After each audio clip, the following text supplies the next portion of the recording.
Mr. Gaetz of Florida is recognized. Well, I think we're really getting somewhere here. You know, you all have terrifically described the future of warfare. And even a country lawyer can hear what you're saying, that it has to be autonomous. And yet we are lashed to a present where we are spending billions of dollars on stuff that doesn't work. Right? It's not a bug of the system that we're not more rapidly acquiring these technologies. It's a feature of the system. So just for quick math, President Biden requested 68 new F-35s to purchase. Today, in America, 29% of the F-35s are fully operationally capable. Now, I don't know much about warfare like my colleagues, but I do know if something costs $100 million, it should definitely work more than 29% of the time, especially if you're telling us it's the past. So we, I think responsibly as the authorizers, we cut 10 off the block and said you got to make more of these things work. And then the Appropriations Committee not only restored the 10 that we cut, they went and added 10 more.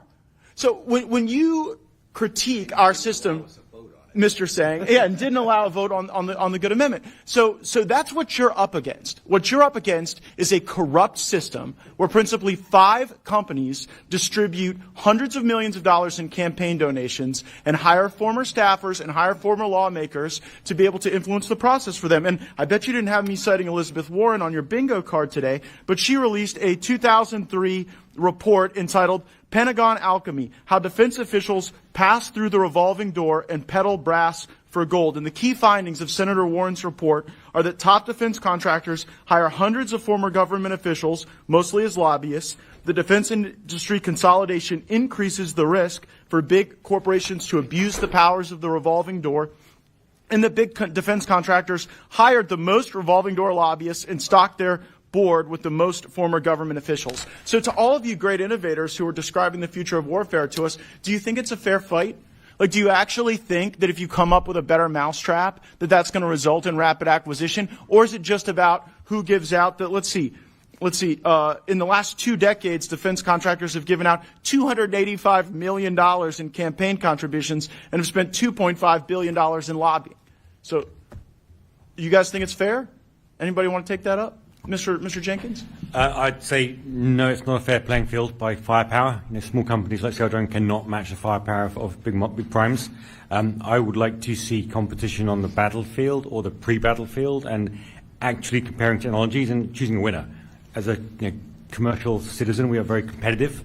And we're happy to go head-to-head with any other technology to prove that one's better than the other. No, having a bake-off would be lovely, Mr. Jenkins, but I don't think you're going to get that opportunity based on the rigged system we have. And the fact that we're buying 10 more F-35s for billions of dollars that don't work, when Mr. Sang says you guys are spending less than $100 million on that which is going to win the future on AI and autonomous systems, is the fundamental critique. So the GAO does this big report and they say, look, we got to have these lobbying reforms where you can't have people rolling right into influencing the very systems that they were a part of, and they apply that to lobbying.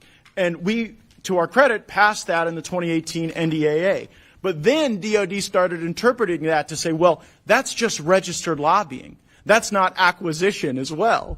So people engage in the revolving door on acquisition, whereas on lobbying they're tightening down on that. Does anyone think that we should be more lax on the acquisition revolving door reforms than we are on the lobbying reforms? Does anyone think that? Do any of you challenge the premise that the acquisition process is corrupted when the senior Pentagon officials and the senior generals involved in these programs then go work for the big five companies? Do any of you say, no, that's not corrupt? Any of you? Well, the silence is deafening. The silence is deafening because you all know you're playing a rigged game, and we participated in it, and it's shameful. It should be the very bake-off that Mr. Jenkins is describing. But we'll do all this stuff to learn about all these exquisite technologies, but again, it is not a bug of the system. It is a feature of the system, and it is deeply unpatriotic.